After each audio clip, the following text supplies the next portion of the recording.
You know, Australia is a good example. Canada is a good example. The UK is a good example. Why? Because each of them had mass killings. Australia had a huge mass killing about 25 years ago. Canada did as well. So did the UK. And in reaction, they passed much stricter gun laws. In the Australian example, as I recall, that was a buyback program. The Australian government, as part of trying to clamp down on the availability of automatic weapons, offered a good price for buying hundreds of thousands of guns, and then they basically clamped down going forward in terms of having, you know, more of a background check approach, more of a permitting approach.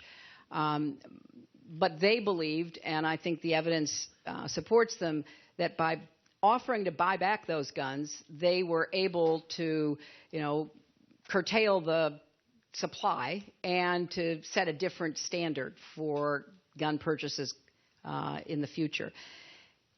Now, communities have done that in our country. Several communities have done gun buyback programs. But I think it would be worth considering doing it on the national level if that could be a gun arranged. buyback that forced law-abiding citizens to surrender their firearms in a nationwide roundup and meltdown of all semi-automatic firearms and pump-action rifles and shotguns. 640,000 ordinary conventional firearms confiscated and destroyed. It was an absolute joke and a tragedy. I actually turned in 3 firearms, and it broke my heart. I mean, it was 40 years of collecting, and I can't say it any other way than that. I felt sick. I had to hand them in, because if I didn't, I was going to jail. There's no ifs or buts about that.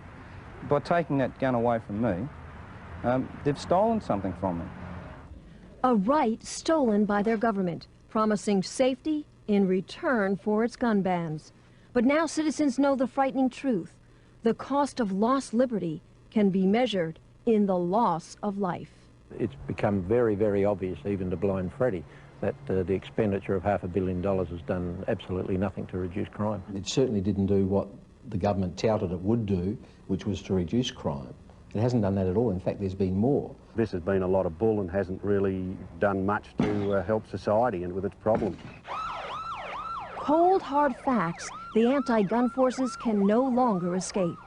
Armed robberies have skyrocketed, up 69%. Assaults involving guns rose 28%. Gun murders increased 19%.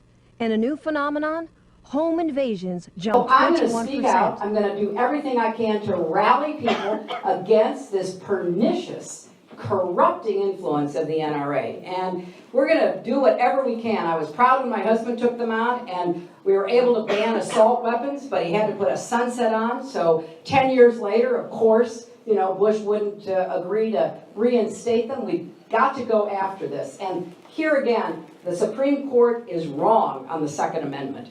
And I am going to make that case every chance I get.